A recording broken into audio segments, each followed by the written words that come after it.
Hi, it's Maggie, and I am here with Liz. Liz, let's just get started. What was happening in your life when you decided to seek psychotherapy? I had just moved in with my long-term boyfriend at the time. So I had been living by myself for a few years and dating him for almost the exact same amount of time. And he moved into my apartment. And it was a kind of a moment where all of these things that I had been doing and the way I had been living my life sort of were now being seen through somebody else's eyes.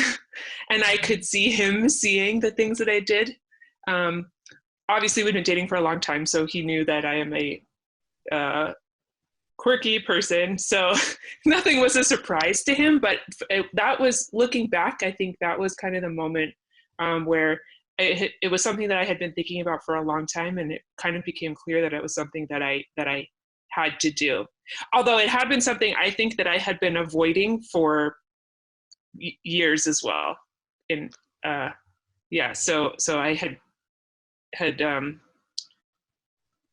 thought about it, and having also worked in health communications, it's something that I had put into advice that I put out into the world to other people all the time, and it was advice that I just like kept not choosing to take for myself until I had somebody else in my space kind of seeing uh, what my life was like, and seeing it through his eyes too. Kind of hit kind of crisis moment, I think. Yeah, so there's a number of things that I want to follow up there. First, it's common that in a transition, patterns that have been creating and maintaining and even building stress and anxiety can suddenly kind of tip over the edge and take you to a breaking point. So whether that's, going to college, getting a new job, moving somewhere, moving in with someone, getting married, getting into a new relationship, all Mm-hmm. those types of things, those transitions are oftentimes that people seek psychotherapy. So that completely makes sense. Are you willing to be more specific when you're saying you're a little bit quirky? Are you willing to be more specific about what he saw as soon as he moved in with you? Yeah, so we've been dating for a while, like I said, um, and we had like a real routine down for years and years, where he lived in the city, I live in the suburbs, and I work close to where he used to live, and so I would go over to his place 1 or 2 nights a week. He couldn't come to my place during the week because of where he worked. And then he would come to my place on the weekends, so from like Friday to Saturday nights, and then he would leave at 11 a.m. on Sunday. And I think even the fact that that was like such a routine for really long was like very comforting for me. I Right. knew where I had to be when. But then it would be Sunday afternoon, and it would I just would lose every Sunday afternoon to like a OCD episode is what I now know what it was. I'm sure we will talk about this Yeah. in it coming up, but it was like I would have spent the day and a half spending time with him, and then I would have all my like things to do to get ready for the week, for Monday in that Sunday afternoon, and would have like crisis moment after crisis moment about laundry is a recurring theme for Yes. me. And so when he moved in, that whole routine was like completely upended, and um, I ended up kind of feeling stuck like I would those Sunday afternoons for a lot more of my time. So yeah, he knew that I was quirky, and that like he had seen me be unable to leave the house because I would be spiraling about laundry, and we would have to change plans because of that.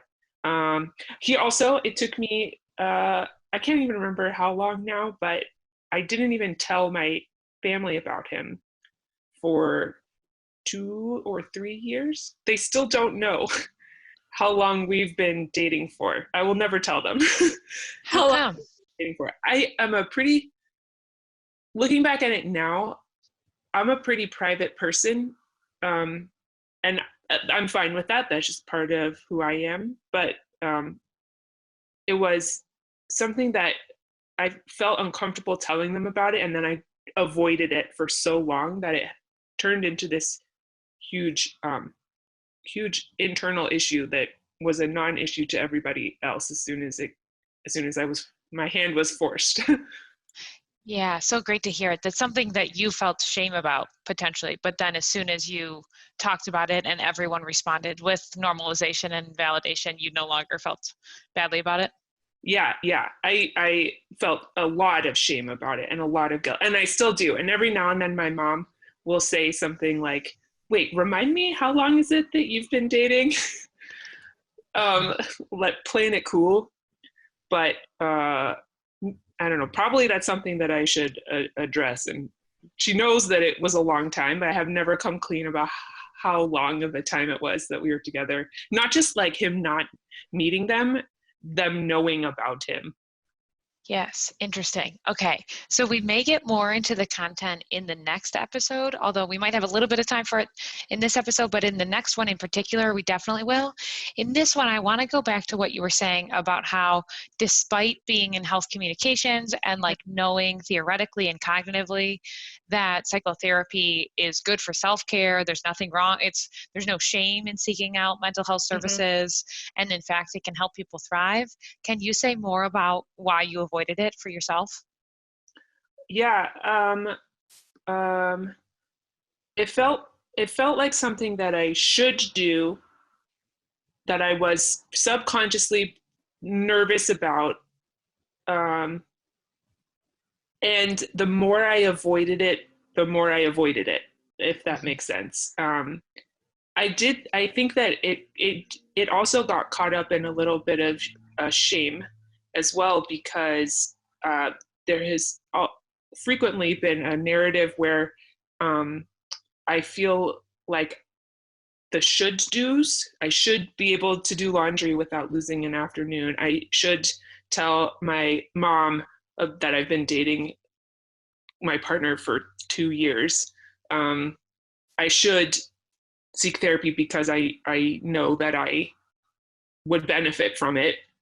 Um, then when I have felt stuck about that thing and unable to start it, there's a lot of like self-criticism that happens where the refrain is almost like, how come you're not an adult enough to just like pull yourself together and do this? And then that furthers it where I'm even less likely to do the thing that I should do. Yeah, and can you tell what makes you believe that so this first off, can you tell where that voice of self-criticism is coming from? Like, when did you start being self-critical about things that you should do? Um, some of it came later in life. I mean, I've always held myself to really high standards and had that kind of perfectionist tendency, I think, is what relates to it. But weirdly, the health communication stuff, like there's a lot of anti-anxiety kind of methods that you read about or that I inherited from my family. My parents might have told me something as like a tactic that they thought would help. And I feel like those methods didn't work the way that they should have worked, that people said that they worked for other people. Can you give me an example? Is there anything coming to mind off the top of your head that you thought something should work, and when it didn't, you felt shame and self-criticism? Yeah. Sleep.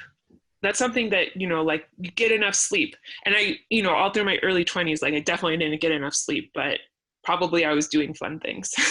and then I had my first job, and I would be really tired and anxious during the day. And there was a point where I was like, oh, I just need to sleep more, duh. But it became an issue because then I had an app where for like 3 years straight, I tracked my sleep every night. It told you like the quality of how well you slept, and I would look at that every morning, and I would start to really kind of like be anxious about how much time I was going to sleep in advance. So every night I would be feeling really stuck and unable to get off my couch and start getting ready for bed because I would already be worried about how much I would sleep. And I'd be counting down like, okay, if I start getting ready for bed now, then I'll have, maybe I can sleep for 7 hours. And then an hour would go past where it would just get harder and harder to break myself out of that cycle. And like sleep on its own is a thing that people need to do, and that probably does help me not be anxious. But it sounds like you were stuck in a paradox. Yeah. Like the more perfectly you were trying to sleep, the harder it was to make the conditions likely for your body to fall asleep. Exactly. And yes, and the sleep and anxiety are so similar. So I'll just reinforce this message that just like with anxiety, the paradoxical effort that actually Sally Winston talked about a lot a couple episodes back is that the more you try to make it go away, the more likely it is to occur. And so rather than trying to make it go away, you're trying to cultivate an attitude that makes it likely that you can bring your anxiety along, or that you can, do your value-based activity with the anxiety there, and it'll likely peak and pass when you're not resisting against it. So similarly, with sleep, you're trying to just make the conditions likely for your body to fall asleep because your body knows how to sleep. Mm-hmm. So I can imagine way back when that wasn't quite the message you were hearing, and you were just trying to control the experience. Mm-hmm. Yeah, and getting really compulsive about how much time, and control is for sure a big thing. Hence the tracking with the app. Yeah, and then getting back to the self-criticism, you tried more and more to control. When you couldn't control it, you were saying, I should be able to do this, and because I can't, now I'm self-critical and ashamed. Mm-hmm. And then how did that relate to seeking out help? So my boyfriend moved in. He also quit his job in order to seek a job transition. All of a sudden, I'd never supported him, but I was at least emotionally supporting him through that. He was living with me on the weeknights where I would be stuck on my couch and unable to get up and go to sleep, and that's the kind of thing that he could see now, that, or I could see someone else seeing me do, and it made me look at it in a new light. And I also around that time, he encouraged me to, and I started reaching out to a couple of people in my life who I knew had been to therapy as well, to ask for their experiences. And actually my little brother, who started kind of gently trying to help hold me accountable to actually following through, because he knew it was something, I told him it was something that I wanted to do, but I was having a hard time kicking that off. Mm-hmm. And then I had a moment where I was driving home from my parents, having fully spiraled about laundry and just like sobbing in the car, and was a point where then I had to walk into my house and explain to Adam why I was sobbing, or my boyfriend why I was sobbing. And that was the point where it felt like bottom for me. It's always the laundry. So at this point, the listeners are probably wondering, what is it about the laundry? So are you willing to explain how your OCD would hijack your laundry experience? Yeah, it was a lot of worry about, I live in a building with lots of units, and I'd have to navigate what felt like really complicated social interactions where, like, I don't want to use all of the machines, and it gets quite competitive. It does objectively suck to do laundry in my building. But it became like this whole internal thing where I would plan it out and sit and worry about it and feel stuck and not be able to start, and then feel really ashamed about not being able to just like do laundry.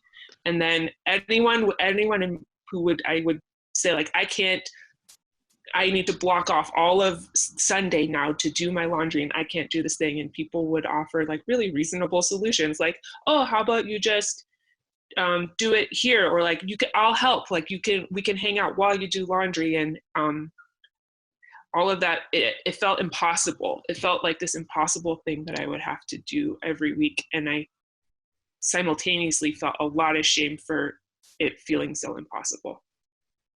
Yes, that makes sense. And so the combination really of your shame of thinking you should be able to do something a certain way, then having anxiety about how the interactions might go sounds like a version of inflated responsibility that we can talk about next time. Mm-hmm. And then shame on top of that was just Mm-hmm. has really been causing a lot of suffering. Mm-hmm. Yep. Great. Okay, I'm glad that we have that shared conceptualization.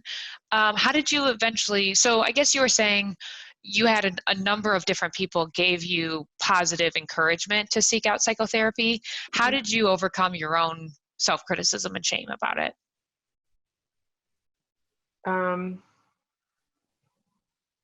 I don't know how I did that.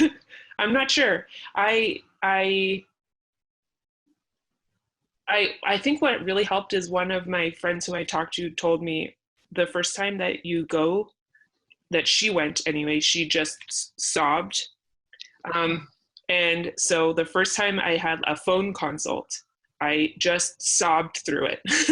And it's okay to cry. Yeah. And like I was at work in like a conference room just sobbing and was like, oh, I really regret doing this in the middle of the day. Hey, that is very good advice. Yeah. If you are afraid to seek out psychotherapy, making that initial call from the comfort of your home is a very good idea. Not Yep. that there's anything wrong with crying, but it's true that if you're suddenly in a more emotionally stimulating conversation than you expected to be, being in your car or being at work just can suddenly be, really for you, it can suddenly disrupt your day in a way that you weren't expecting. Mm-hmm. So it should be something that you're like thinking, this could stir up emotion for me, so I want to be prepared for what I'm going to do afterwards. Mm-hmm. Go back to your experience, Liz. I think that talking to other people about it too, the more that we've worked together, like being able to speak what it is that's making me feel the shame, and I think that's where the self-criticism came from, kind of the same place. So without doing it super consciously, I think probably that is how I defeated the self-criticism, was by speaking it out loud to those people in my life who I knew would understand. Yes, that's wonderful. So that's a big part of why I care so deeply about Huddle. So this podcast is sponsored by an online group therapy program called Huddle.care. And what I love most about it is the reduction in shame, because shame gives us the urge to hide and withdraw. And we can't prevent ourselves from feeling shame, but we can overcome shame by sharing it. So Mm-hmm. You're giving many examples of noticing that you were feeling shame. Maybe you didn't have the word for that at that time, but you basically noticed a should, and then you shared it with other people, and eventually it came down. Mm-hmm. And doesn't bother you as much, which is great to hear. Thank you for that example. Can you say what was most helpful for you in the beginning of psychotherapy? Yeah. I thought that I would come in and that it would be, I would go like 8 times and I would learn some tactics that would stop me from feeling anxious. And that's not what you did? Nope. Tell us more. I was like, I came in and I was like, oh, here's some tactics that I have. One includes singing loudly in my head so I don't have any thoughts when I'm in the shower. And so that turned out wasn't helping me. And so I think the first thing that really helped was kind of almost learning about like the biological cues and predispositions. And then kind of I had a slow but important mindset shift in which I learned in the first 1 or 2 sessions that I was in fact never going to not feel anxious, and that wasn't the goal. Great. Yes. How come? Why can't you achieve the goal of never being anxious? And in fact, why is that not a good goal for you? Because it's back to the biological response. It's that internal, I am biologically predispositioned to feel that spike of anxiety, but it also is a normal and human thing and a appropriate feeling to have in many situations, where your fight, flight, or freeze is triggered for whatever reason. And the goal should not be to like numb that permanently. That would probably be dangerous. Yes, I completely agree with you. Yeah, so basically whenever we perceive a threat, there's always a chance we're going to have fight or flight. Some bodies have more anxiety sensitivity, so they feel that fight or flight more intensely, and they have the catastrophic thoughts that come with it are stickier. But yeah, it's completely normal, natural, healthy, and adaptive. And it would be dangerous if we never could feel fear or anxiety. Mm-hmm. So Mm-hmm. really happy to hear that that kind of sunk in for you within 1 or 2 sessions. And then once you shifted to, I'm not trying to make my anxiety go away, but rather I'm trying to live a rich, full, and meaningful life along with the possibility of anxiety and not resist or avoid my anxiety when it shows up. How did things change for you? Like what was its impact and what's happening a little bit for you now? One of the biggest impact has been noticing when those things flare up for me, and not necessarily spending all of my time trying to figure out why and kind of untangling that, because there's second spirals and third spirals of what goes on, but noticing that flare up and then adopting a mindset of like this being a good chance to practice, not leaning into it and bracing against it, so that I don't end up stuck for hours. That has been the biggest shift for me. And apps like the Anxiety Challenger app have really helped. Therapy obviously has been like the biggest thing, and there's still ups and downs always, but like coming at it from the perspective of this is my chance to practice and put a positive spin on it, and also think of it as each time is a way that I am inviting more flexibility into my life, has been a really big shift for me. That is a great shift. Just can you elaborate a little bit more on why every moment that you have anxiety, why is that an opportunity for you? Yeah, so rather than all of those tactics like that I mentioned before, I would sing loudly in my head in the shower. I would wait. Every night I would feel really nervous or just start being really compulsive about how much time I had to go to sleep. I would think about laundry for hours and hours before I could actually do it. And I would feel all that shame about it. Now, thinking about each moment as like, aha, this is a chance to practice me feeling the anxiety and acknowledging it, not avoiding it, but also not like leaning into it even further and just like furthering it. Just the act of noticing it and saying, this is a moment to practice. That's it. It feels really simple to say, like all I'm doing is noticing it and thinking, hey, it's a chance to practice. But it's kind of everything.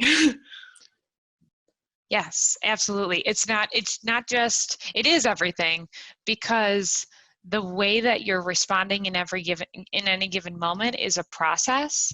And so if you can switch out of the content, so in your case, the content is laundry, but if you can switch out of whatever catastrophic thought your mind is stuck on and whatever urge your mind has to do something to make that those sensations and those thoughts go away, and shift it into overall, I want a process that's flexible. I want a process that's observational, it's curious, it's compassionate, it's courageous.